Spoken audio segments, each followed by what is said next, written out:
mientras aparece Miki Monjo, si es que aparece, tenemos con nosotros continuamos teniendo a Carlos Portela, de sobra conocido de todos por sus múltiples actividades y por haberse escapado vivo de la anterior charla. Y bueno, y a Monseñor Antonio Altarriba, de King. Dios esté con vosotros.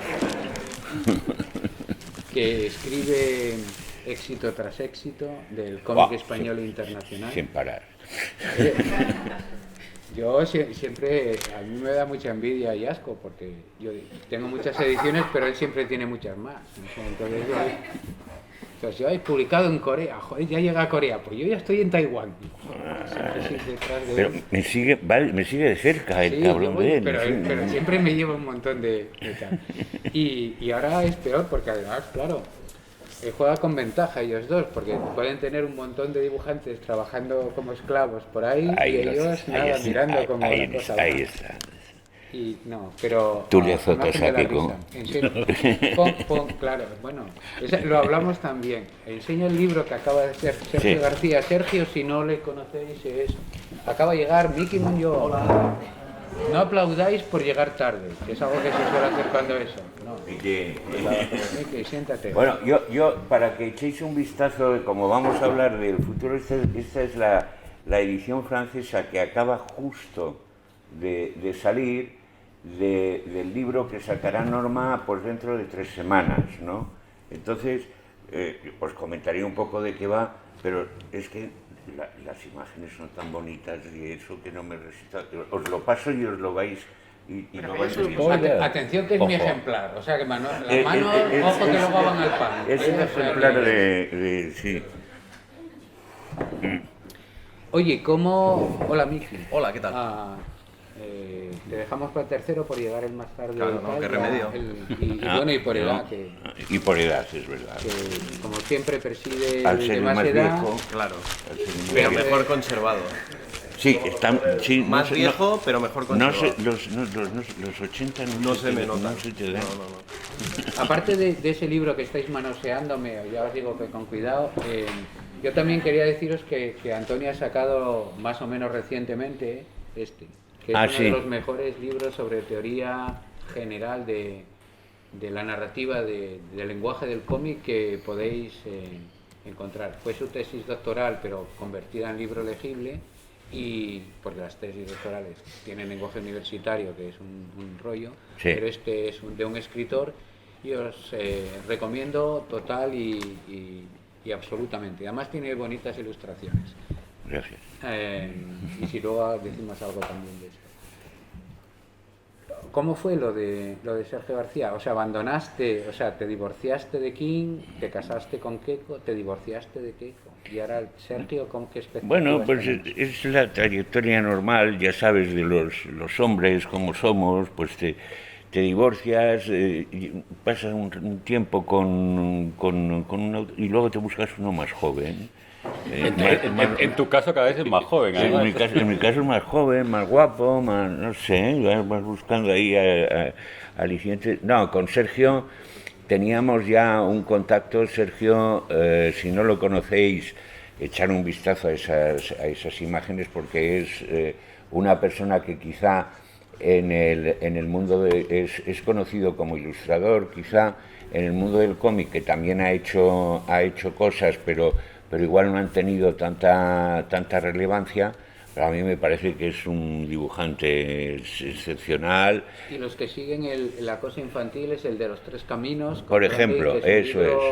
Muy, muy interesante, aunque no sea exactamente un cómic. Eso es. Entonces, él es profesor en la Universidad de Granada, en la Facultad de Bellas Artes. Es uno de los pocos profesores que enseña cómic en sus clases, da clases de cómic, ¿no? Y además desde un punto de vista muy práctico, es decir, sus alumnos trabajan, dibujan, acaban haciendo obra, y ha investigado mucho, sobre todo, pues sobre el lenguaje de la historieta. Es más, hizo su tesis, es una tesis un poco a lo Scott McCloud. Es decir, hizo una tesis que era un cómic. con viñetas, argumentando y todo eso. Entonces, desde un punto de vista ya teórico de nuestra concepción de ver el cómic no solamente es una sucesión de viñetas, también es una extensión, es un espacio con el que se puede jugar, que es el de la página. Se pueden crear composiciones que pueden resultar muy eficaces desde un punto de vista narrativo, y esa es una dimensión que por ejemplo, diferencia el cómic de la literatura y de otras formas narrativas, como por ejemplo el cine, ¿no? El hecho de tener, pues yo que sé, en cada página 8 o 10 viñetas, es decir, como 8 o 10 pantallitas que puedes estar jugando, coordinando, creando armonías, correspondencias de colores y todo eso. Y eso ya nos tenía bastante enamorados. Y siempre le fui fiel a Queco, mientras duró lo nuestro, le fui fiel. No es verdad. Pero bueno. Este es el actual marido del otro. Lo sé, claro. No queremos peleas de... El cadáver estaba No queremos... Es verdad lo de... Sí. Qué rápido nos olvidamos de las infidelidades. Ay, es verdad. Sí, es verdad.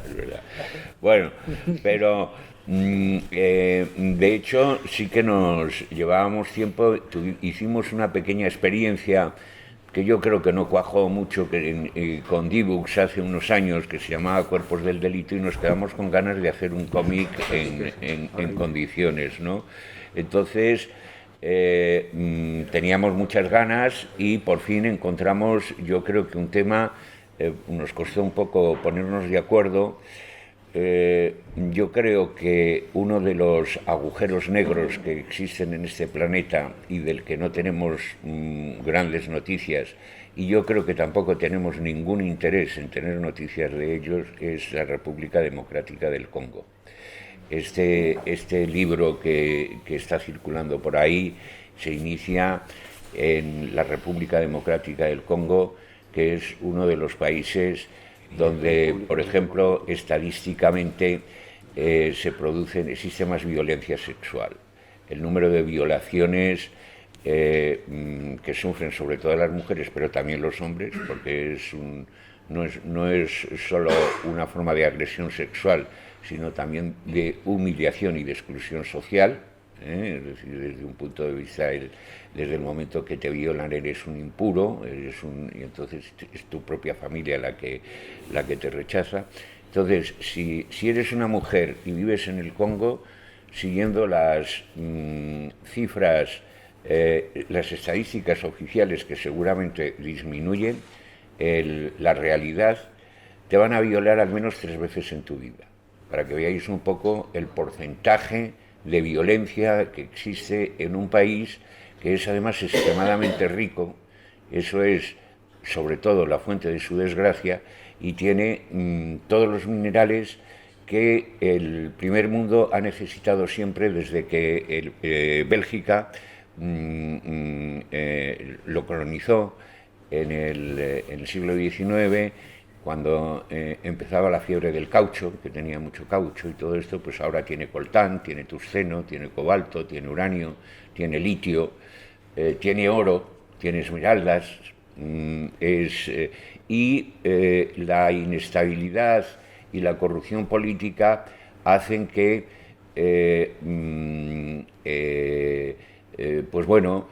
la explotación y la extracción de esos minerales resulte más rentable.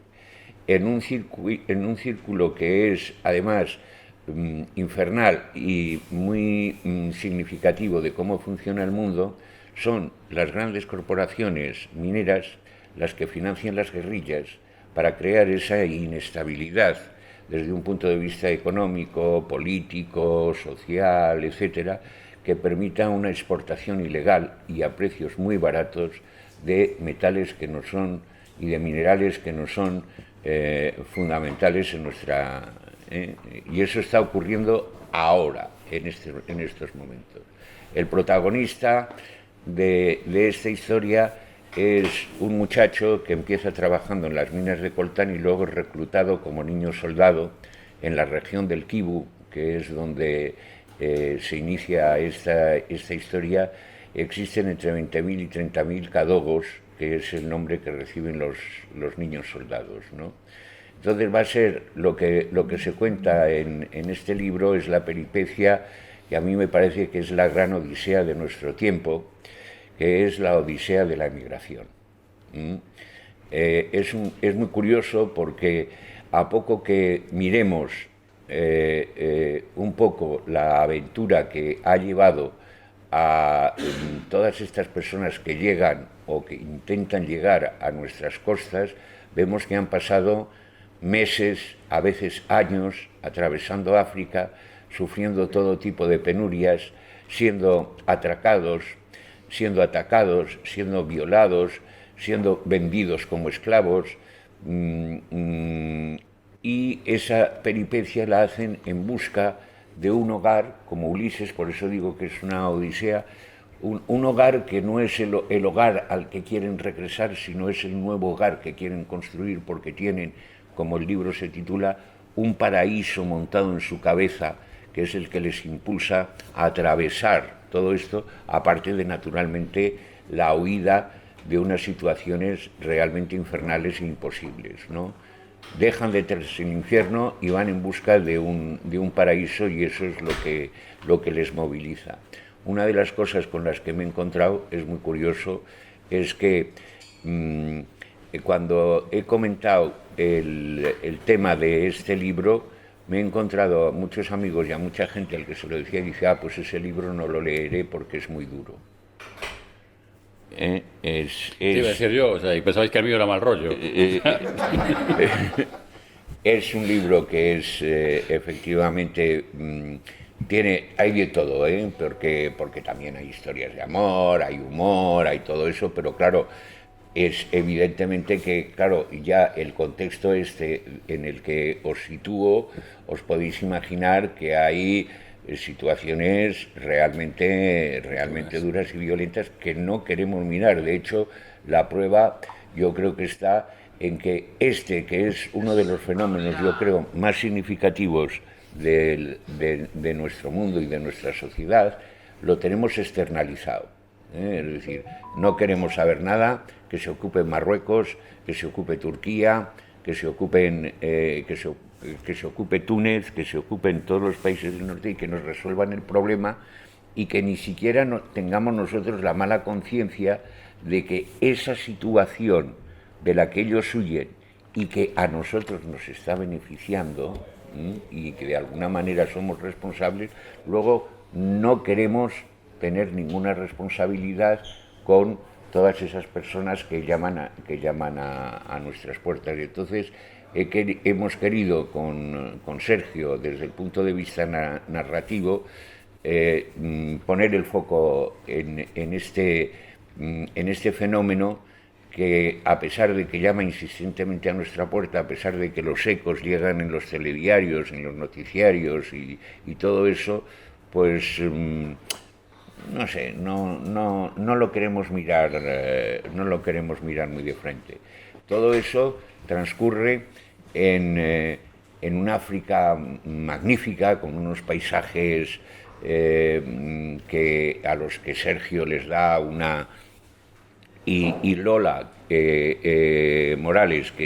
Lola Moral, que es la colorista, les da una belleza que yo creo que hacen al mismo tiempo un libro extraordinariamente bello, un libro que tiene también unos toques afectivos, amorosos y sentimentales, pero que sí que es probable que deje un pozo amargo, porque te está confrontando con una cosa que tú sabes que además es cierta y que de alguna manera, aunque sea pasiva, tú estás involucrado en ese desnivel, en esa injusticia que moviliza a tantos miles y miles de personas a abandonar su país en busca de un mundo de mejor, o al menos de la huida de ese infierno en el que hemos convertido por intereses económicos a muchos países de lo que conocemos como países africanos o países en vías de desarrollo. Y eso es un poco la historia, pero sobre todo, ya os digo, echar un vistazo al libro porque me parece que es lo más lo que mejor os puede dar la idea de del trabajo que hemos hecho. Insisto, ojo con el manoteo. Miki, pues luego pasamos o sea, nos saltamos porque siempre cuando se compone el Congreso, presiden el más mayor y el más joven. Uno hace el secretario y otro el presidente. Entonces, para seguir la Constitución de forma... La universidad así lo manda, sí señor. Exactamente. Entonces, Miki, Bueno, José Miki Manuel, que está... viene a hablarnos presentador. de un libro que va a salir publicado en los próximos meses, que es de The Witcher Providing for Humanity. ¿Cómo? No, Eso te lo digo mezclado antes. dos. Perdón, The Witcher y Providing for Humanity, Exacto. dos libros distintos. Yo quisiera que nos hablases un poquito de ellos. The Witcher es una franquicia consolidada en el mercado americano. Sí. No sé, la voz, José Habla un Manuel. poco alto. Como si fueras a mandar a alguien 10 años para el trullo. Bueno, gracias Jorge y Ángel por darme esta oportunidad de indulgaros en reclusión menor. Miki viene a hablarnos de dos libros. Uno está asentado en la franquicia de The Witcher. Quienes conozcáis las novelas de Andrzej Sapkowski, escritor polaco que estuvo en la Semana Negra y en el Festival Celsius de Avilés, sabréis de lo que estoy hablando. Quienes les deis a las maquinitas, pues probablemente tengáis todavía más idea de lo que estoy hablando. Estamos hablando de Geralt de Rivia, el brujo, y quisiera que nos hablases un poquito del trabajo que has realizado.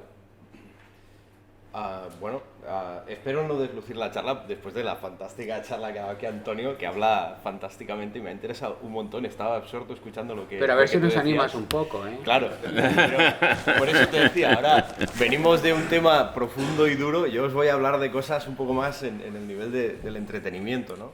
Y de la fantasía y de la evasión. Pero bueno, qué bien hablas, Antonio, de verdad, me he quedado... Bueno. Bueno, pues nada, The Witcher es un personaje muy conocido.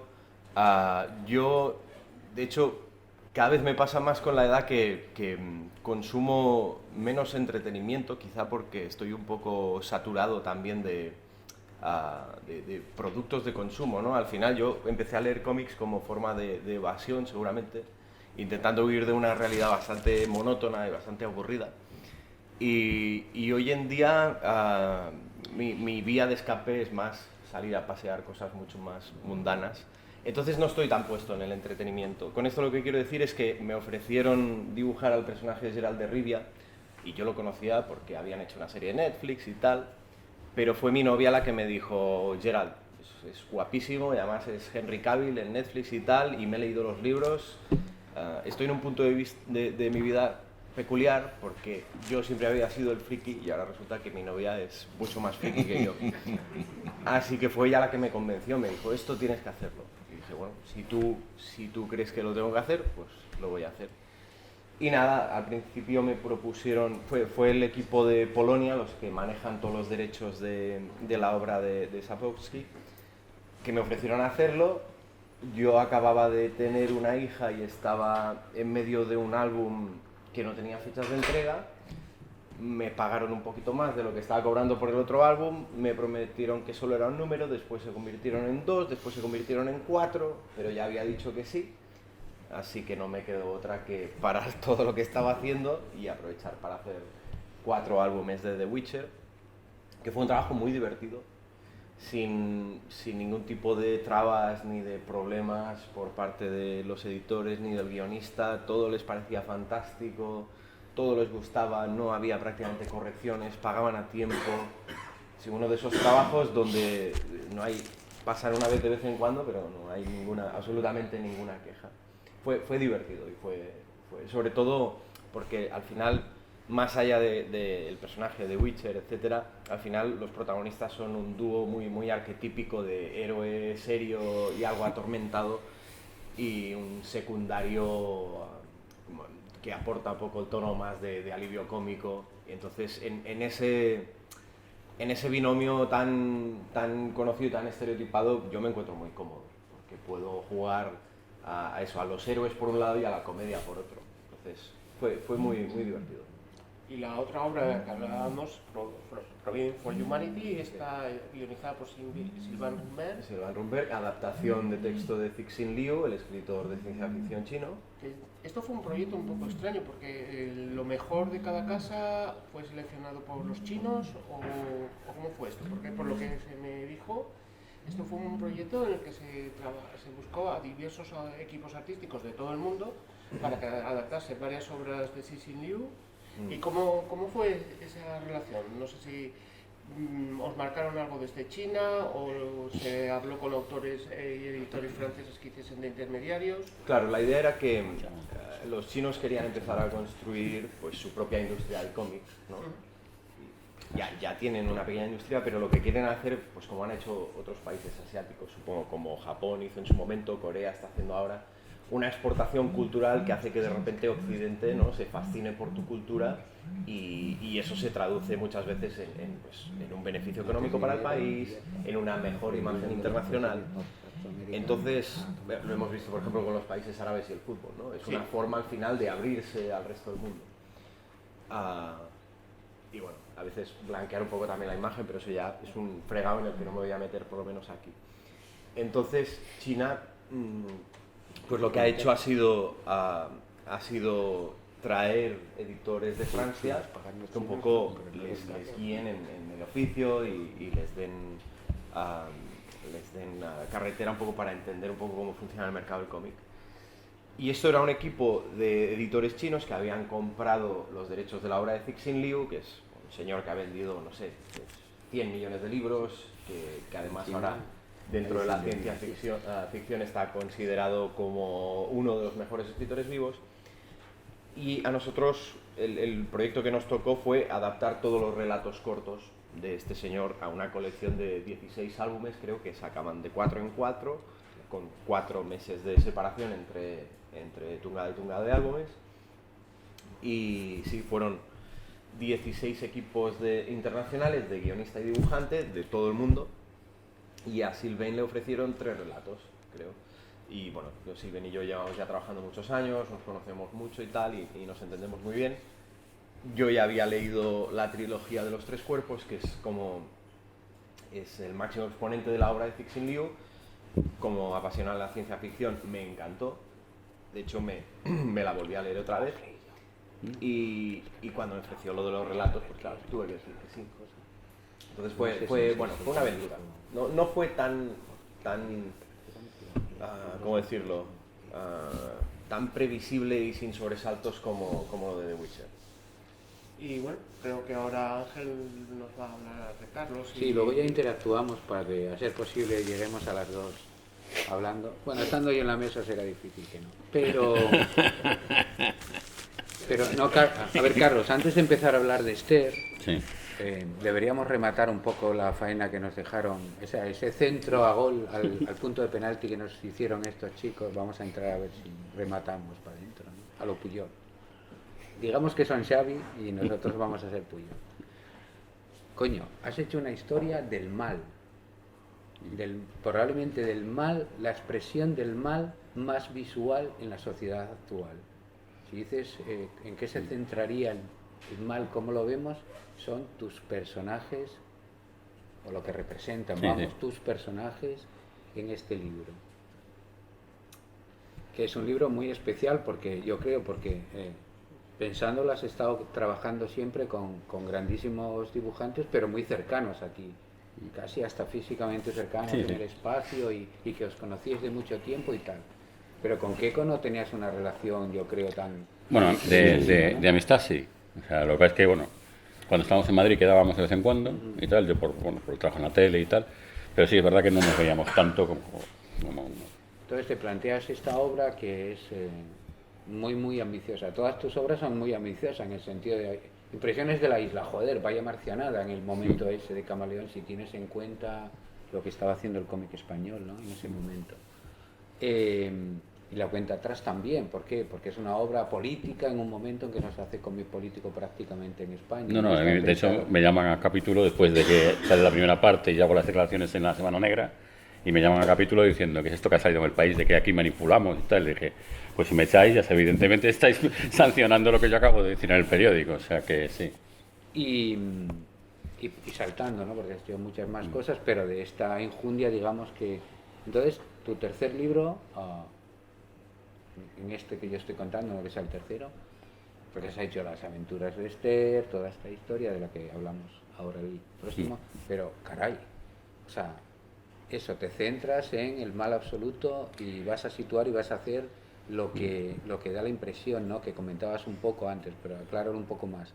Voy a poner todos vuestros más oscuros secretos y pensamientos centrados en esta gente y tal, y voy a manejar con ello. Voy a hacer el doble juego de hacer todos los trucos que me sé, porque soy guionista profesional y la investigación, la policía, el divorcio, todo lo que vas mezclando en lo que ya os sabéis, porque sabéis que estos pueblos claro. americanos son así, la ruta 66 o la que sea, son así, los letreros, estás jugando con toda una serie de conocimiento que tiene todo Occidente, porque la cultura dominante es la cultura norteamericana, es como casa, es decir, lo ambienté en Arkansas porque ahí sabéis todos lo que es, ¿no? Y no lo ambienté en Porriño porque no tenéis ni idea, ¿no? Pero va a ser específico de allí. Claro. Entonces buscas esto, que es una parte interesante, porque sí solo puede suceder allí, y os voy a estar poniendo un espejo delante para que estéis mortificando. De toda esta maldad,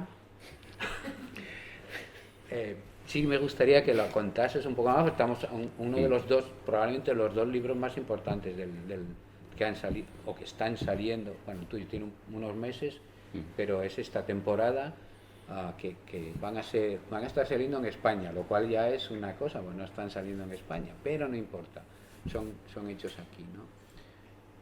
Sí me gustaría que lo aclarases un poco más, ¿por qué centrarse en el mal, poner ese espejo que es, y, o sea, toda la maldad que tú tienes, que yo te conozco, la has utilizado a tu favor para tal? Comenta un poco más, no te sientas, la tuya también, pero luego... No, bueno, tiene que ver también con todo el trabajo que yo he hecho en otros medios y en otras cosas que, al fin y al cabo, en la tele trabajas por encargo. Y bueno, yo también todo el mundo lo sabe, soy muy lector de cómics desde hace muchísimos años, y yo echaba en falta una cosa, echaba en falta historias, o sea, es verdad que se está cubriendo un hueco, que lo comentabais antes, que es el cómic, le pueden llamar infanto-juvenil, young adult, como quieras llamarlo, ¿no? Y que viene muy bien. Y yo echaba de menos, sinceramente, historias para adultos de las que a mí me gusta leer en otros medios. Digo, en historieta las hay, pero no hay muchas. Entonces, sabía que si lo intentaba hacer en la tele, de hecho me han dicho, ¿por qué no nos presentaste una serie? Bueno, vamos a ver, en cuanto salió el libro, a mí me llamaron 2 o 3 productores que lo querían comprar. Y yo les dije, porque si lo hago para la tele directamente, no sale así.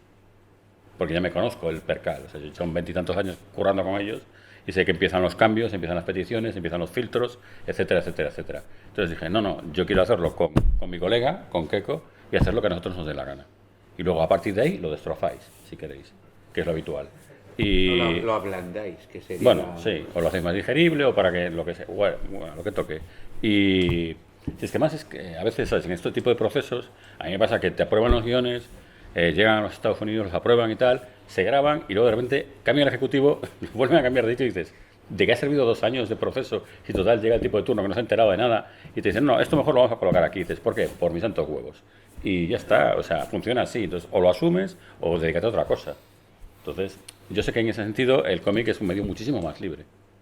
O sea, yo estoy cómodo en la tele, a mí la tele me gusta, pero sabes a dónde vas. Es decir, ¿Y no te sorprende que justo sea el medio más despreciable, comillas, por todos los lados? Claro, más despreciado, que sea el que más libertad te puede dar. bueno, yo no lo siento como el más despreciado, ¿sabes? No. Pero bueno, sí, es posible. Bueno, es que es un campo, yo creo que ahora lo están utilizando como campo de pruebas. Y de hecho mucha gente se está sumando a esta corriente porque cree que de ahí puede salir una serie. Es al revés, es decir, haz lo que quieras hacer. O sea, aprovecha esa libertad que te dan la historieta para hacer lo que quieras hacer, porque en los otros sitios no lo vas a poder hacer. Yo me acuerdo, creo que fue de Dashiell Hammett el que le decían lo de, un periodista, lo de, qué pena, ¿no?, lo que han hecho con sus novelas. Y dicen, no, mis novelas siguen estando fenomenal. O sea, a mis novelas no les ha pasado nada. Pues esto es un poco lo mismo, ¿no? O sea, entonces, bueno, cuando quieres contar una cosa que es diferente, para mí el medio perfecto es el cómic. O sea, no quiere decir que yo no siga trabajando en lo otro, porque también me lo paso bien, porque me gusta la canalla. Y me gusta el lado negativo del ser humano, y en la tele ves mucho del lado negativo del ser humano. O sea, ¿para qué lo vamos a negar? En eso y en el rock, lo peor de la gente. Pero bueno, a mí también me gusta estar ahí. No, lo reconozco, porque me gusta, me gusta el lado salvaje de las cosas. Y tal, pero bueno, sí que es cierto que no, esa libertad no la hay en ningún otro sitio. Yo no la he encontrado, ¿eh? Y ese hurgar ya en los personajes, en retorcer la historia. Podéis preguntar cuando queráis, ya, pero bueno, ese hurgar en el ir, es un libro en el que la maldad va, cuando ya te parece que has llegado a lo más malo, espérate que ahora es cuando estamos empezando, ¿no?, a subir la montaña. Y la habilidad de profesional y de gran guionista de Carlos es que es esa capacidad para seguir sorprendiéndote y seguir dando vuelta a la historia. Antes contaste cómo lo habías dividido para que... Y una cosa, claro, que quedó sin contar, que es que deliberadamente, lo hablé con Keiko, le dije, vamos a evitar los textos de apoyo. No quiero textos de apoyo para nada, solo diálogo. Porque el texto de apoyo te condiciona, porque estás dentro de la cabeza del personaje. Y aparte los había utilizado mucho Antonio. Y yo dije, no, vamos a otro lado. No hay color, no hay textos de apoyo, es puro diálogo. Tú sacas las conclusiones sobre lo que estás viendo. Buenas o malas, son tus conclusiones. O sea, yo no te voy a llevar de la mano. Y al final es un recorrido hacer un libro. Este tuyo fue de 2 años, más lo que hubieras trabajado antes, que a lo mejor fueron bueno, muchos. Claro, también es que se solapó con hacer El Zorro y con todo esto, y claro, eso fue un mogollón, porque la escribí yo entera, la serie, los 10 episodios. Entonces...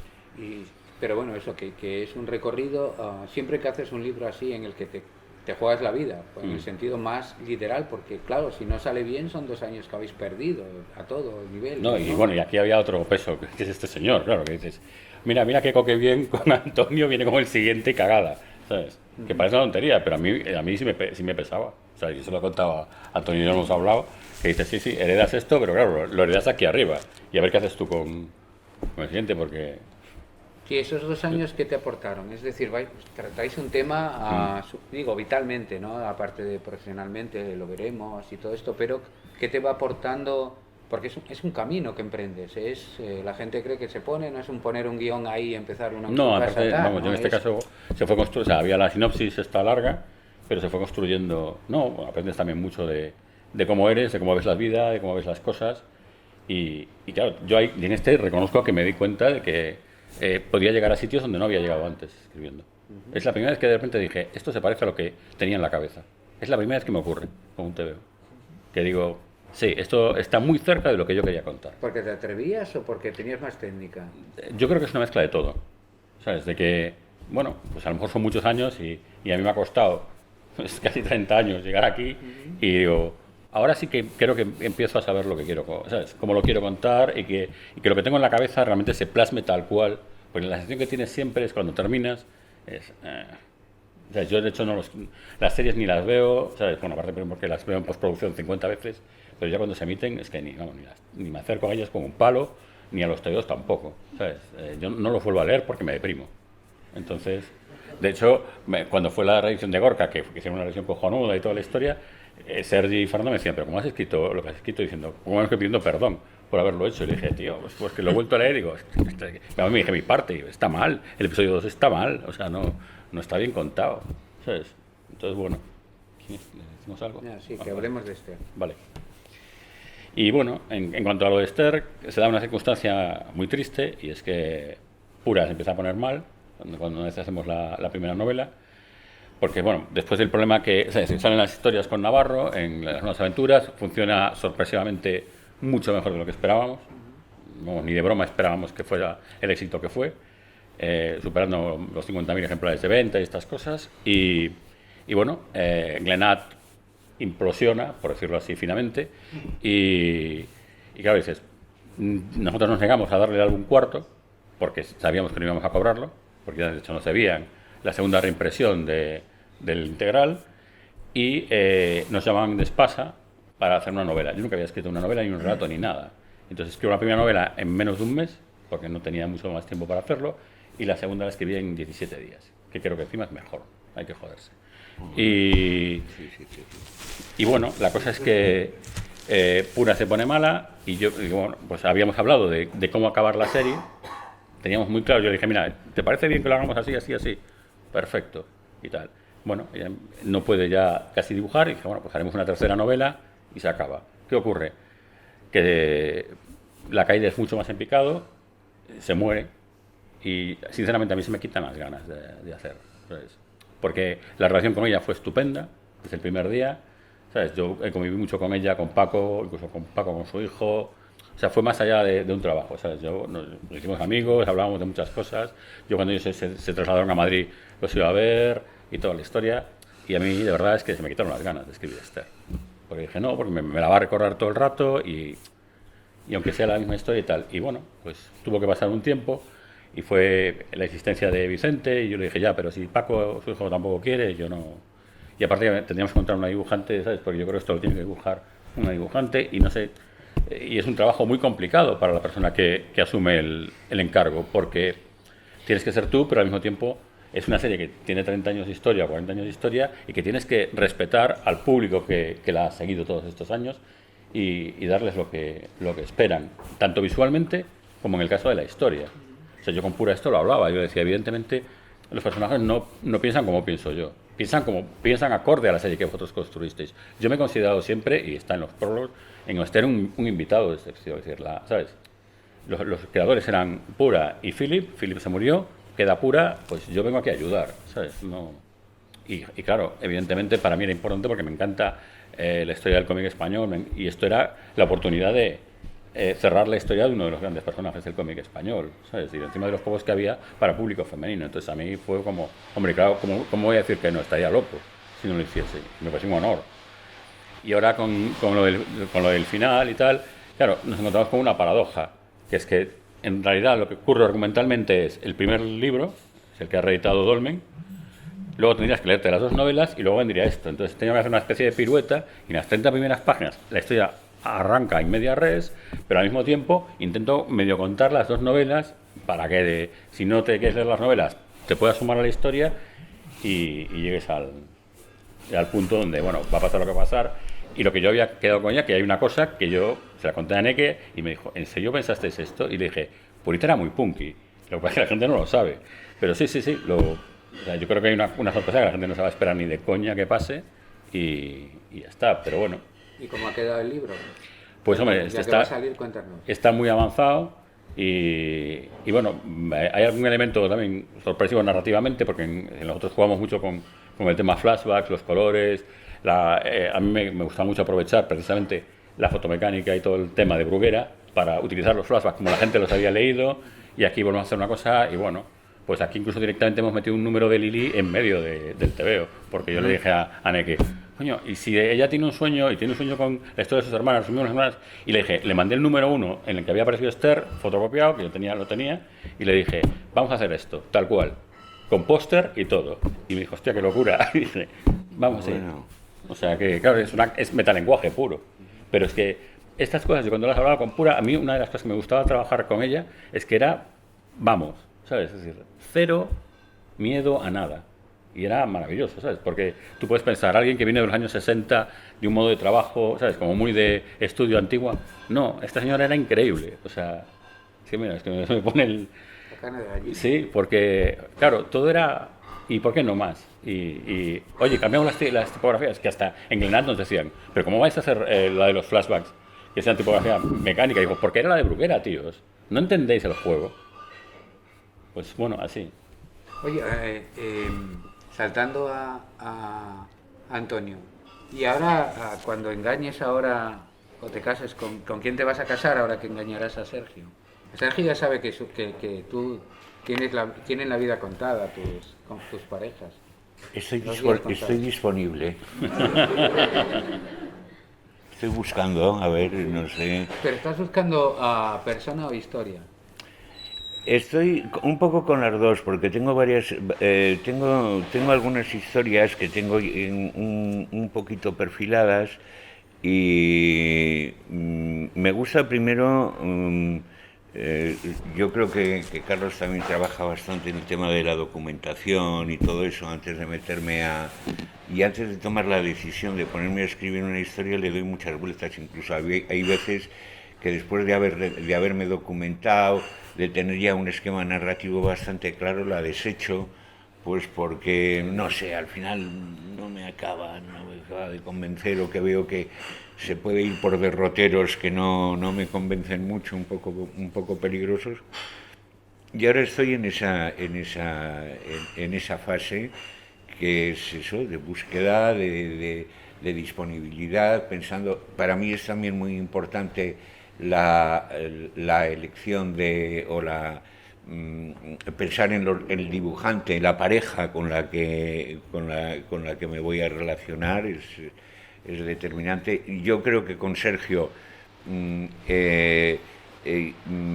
no por mí, pero es que está metido este hombre en tantos encargos y en tantas... Y además yo creo que le tira más el mundo de la ilustración que el mundo del cómic. Lo más seguro es que no repitamos. No sé si él volverá a hacer un cómic, porque yo le veo el dibujante de cómic, así entre nosotros, yo creo que es más corredor de maratón, ¿no? Y ya lo sabéis los que estáis aquí y trabajáis en eso. Y Sergio es un sprinter, ¿no? Es de los que le gusta hacer una ilustración una semanita, pero claro, tú por ejemplo que tienes sabes que igual un cómic es un año o año y medio o dos, depende del proyecto. Claro, depende del proyecto, y es además un medio que es muy repetitivo, porque tienes las veces que tienes que dibujar al mismo personaje, al protagonista, por ejemplo, igual lo tienes que dibujar 400 veces, ¿no? Que ya es un trabajo de medir muy bien tanto tu energía como tu motivación, porque también tienes que aguantar esa motivación ahí arriba para no hacer 10 páginas iniciales maravillosas y luego todo un resto del álbum que caiga en picado. Exactamente. Tiene que ir con suerte un poco para arriba. Exactamente, ¿no? Bueno, y ahora estoy en eso, o sea que se admiten propuestas decentes, indecentes, de todo tipo. ¿Con Keiko voy a hacer yo otra? O sea que no. ¿Eh? No, con No Keiko no puedes puedes. A Keiko ya no, pero ahora Lo repudiaste, te lo dejo. a Keiko lo repudiaste. No, fue de común acuerdo, fue una cosa muy civilizada, de común acuerdo. Separación de bienes. Había separación de bienes, entonces primero dije, yo encontré un chico que me gusta más. Pues yo tengo uno que también ya estaba pensando en ti, no sé qué. Digo, bueno, pues venga, ¿no? Y la verdad es que ahora nos reunimos las parejas y estamos... De hecho, bueno, yo con la mía... Antonio ha hecho la introducción. Claro, del libro, claro, totalmente. Oye, Miki, ¿cómo es esto de estar haciendo álbumes y que no te los puedan leer en tu propio país? ¿A cuál te refieres concretamente? Tienes varios por ahí publicados que aún no han sido traducidos aquí. Bueno, claro, este año supongo que van a publicar el de Witcher y el de China. A ver, es raro porque te invitan a sitios y tienes que hablar de cosas que la gente no ha leído, claro. Pero bueno, al final, si no puedes hablar de la obra en sí, pues hablas un poco de las anécdotas que han ocurrido durante el camino. Y por lo de China, por ejemplo, me preguntan mucho por el proceso, por cómo funciona el tema del comité de censura del partido chino, de qué cosas se pueden enseñar y que no se pueden enseñar, porque nosotros, por ejemplo, para el álbum chino tuvimos que hacer 2 versiones, una china y otra para el resto del mundo. Hostia, cuéntanos eso. Claro, cuando tú haces un álbum para el mercado chino, eso pasa por un comité de censura, pues como había aquí antiguamente, pero en este caso es pues el partido chino. Y a mí me sorprendió, porque por un lado cuando recibí el guión había muchas escenas de una violencia bastante cruda y de una carga ideológica que yo no esperaba en un sitio donde la libertad de expresión no siempre seguramente está garantizada, ¿no? No como aquí, que solo Claro. te mandan a Bruselas asesinar. Claro, exacto. Pero me sorprendió. Entonces, claro, pero yo al final dibujé el guión tal cual estaba. Y una vez todo dibujado, allí se mandó al comité de censura y me sorprendió realmente que sentí que o al menos así lo percibí, que el editor realmente tenía cierto miedo de acabar en la cárcel. Por un cómic que tampoco estábamos hablando de, no sé, o sea, no estábamos criticando al Partido Comunista, ¿sabes? Al final era un cómic con marcianos y con unas hipótesis extravagantes, pero claro, la carga ideológica que puede tener eso, que para hacer un resumen, como no lo ha leído nadie todavía, para hacer un resumen, en la premisa de nuestro cómic era que llegaban unos alienígenas que venían de un planeta donde un solo tipo se había hecho el propietario único de todo. O sea, de todo, del aire, del agua, de los recursos naturales, de todo. Entonces, no estoy haciendo spoilers, si alguien lo va a leer. Entonces este tipo, la gente que vivía en ese planeta vivía bajo tierra y un día ven que están muriendo todos, tienen que pagar hasta el oxígeno, no les llega y van a pedirle que afloje un poco porque están muriendo. Entonces el tío les dice, mira, al final el planeta es mío, todo es mío, no tengo por qué daros nada, pero tengo aquí unas naves espaciales, os vais para la Tierra, que ahí tienen recursos y tal, y allí montáis lo que queráis. Que al final esto no deja de ser una crítica, ¿no?, al sistema capitalista y al neoliberalismo y tal, pero me sorprendió también que los chinos hacían una lectura completamente distinta de la que hacíamos desde aquí en Europa, de lo que era el mensaje del cómic. Entonces llegó un punto que, cuando eso fue pasando rondas de censura, Silván y yo, tanto el guionista como yo, dejamos de intentar comprender los cambios que se pedían en el texto y tal, porque realmente no entendíamos el punto de vista chino. O sea, imposible. Y luego con las cuestiones, por ejemplo, ya más culturales, pues lo que comenté el otro día en la charla, allí, por ejemplo, está prohibido mostrar escenas de violencia doméstica. Había una escena donde un padre tenía que darle una paliza a su hijo por obligaciones del guión, y eso, por ejemplo, es inadmisible. Eso directamente no pasa a la censura. Tienes que, pues yo sé, poner la cámara en otro lado, jugar con sombras, ponerte un poco poético, pero nunca enseñarlo de modo explícito. Huesos humanos también es totalmente... o sea, no se puede mostrar en ningún medio. Sexo, en mi álbum no había, pero sospecho que eso tampoco pasa en ningún tipo de... Es natural, son 1.300 millones, como le den a eso... pero a mí me chocó porque realmente, o sea, evidentemente la cultura china me queda bastante lejana, pero me sorprendió que... Y supongo que por eso también Cixin Liu me resultó interesante, porque es como un poco ciencia ficción escrita por un alienígena, ¿no? Te vas a buscar a la cultura más opuesta a la tuya y te das cuenta que realmente hay cosas que quizá no vas a comprender nunca, desde el punto de vista europeo occidental al menos. O sea, yo no entiendo por qué en los mangas una vagina puede salir, pero no si tiene vello. Claro. Ya es raro de narices, los Sí. japoneses. O, por ejemplo, cómo aplican ellos la censura también a la pornografía, que no tiene nada que ver con la manera de entender el sexo occidental. Doctor Slump, es que aquí no entiendo cómo pasaba. Un viejo que se dedica a coleccionar braguitas de niñas. Ya, bueno, ese flirteo, y en Dragon Ball pasaba lo mismo, ese flirteo un poco con esa mezcla de sexualidad e inocencia, para nosotros es imposible comprender. Y en China, lo del chino en esto, ¿cómo lo viste? Esta incomprensión que dices, ¿qué es lo que más te resultó más chocante de toda esta idea de su mundo y el nuestro?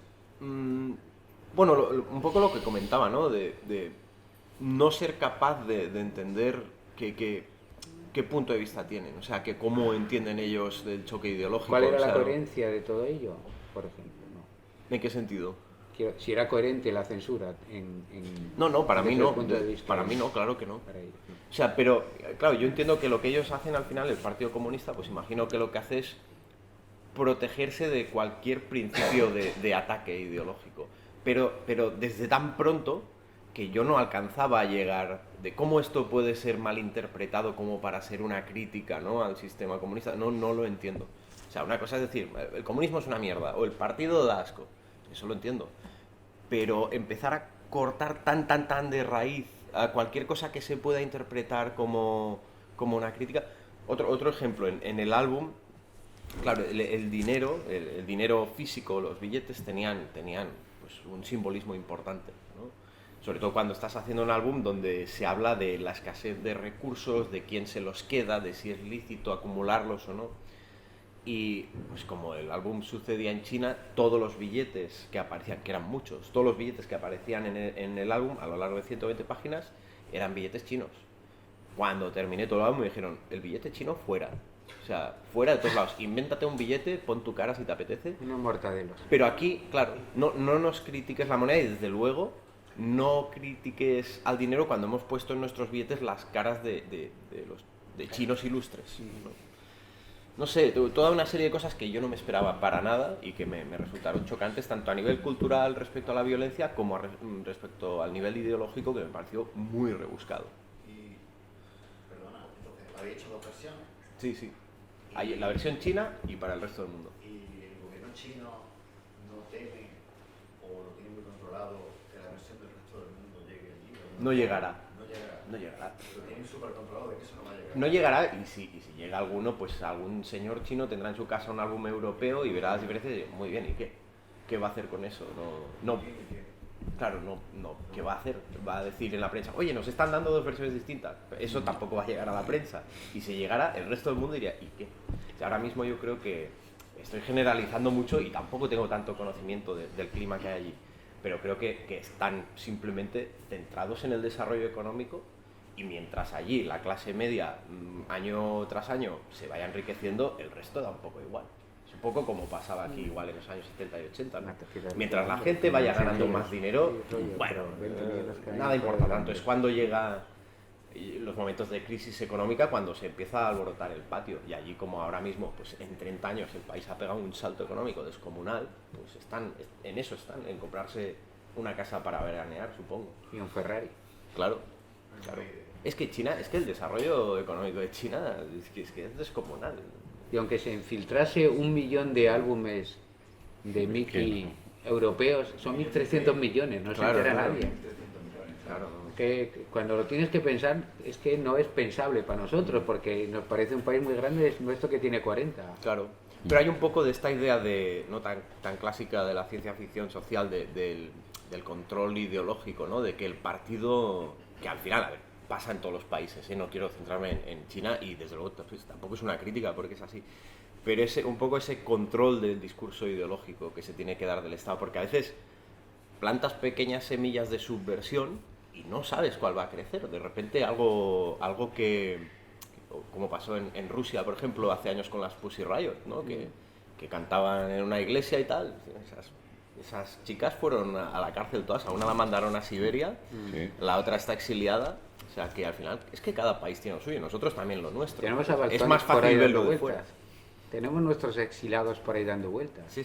Y a los otros en la cárcel por cantar. Otros en la cárcel, otros exiliados. Cada país tiene lo suyo. Por eso hablo de China sin conocer mucho y no quiero que se entienda ni como una crítica ni nada. Al final tampoco tengo tanta idea. Es el país más neoliberal del mundo. Claro, pero que cada país tiene lo suyo. Claro. Yo recuerdo la censura aquí en España con los cómics de Ibáñez, que dejó de dibujar mujeres porque se lo tachaban siempre, ¿no? Claro. Era algo absurdo. Sí. Pero es curioso, pero yo creo que, aunque yo no haya vivido tanto la censura aquí, algo he vivido, porque también me censuraron... La censura es siempre. No, pero a mí particularmente me censuraron una exposición en el Salón del Cómic de Barcelona que me toca hacer, sí. En 2015 creo me dieron el premio Revelación y al año siguiente tenía derecho a hacer una exposición.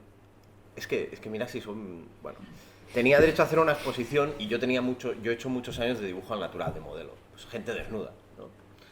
Y tenía derecho a hacer una exposición, me pidieron obra y mandé toda esta serie de cosas.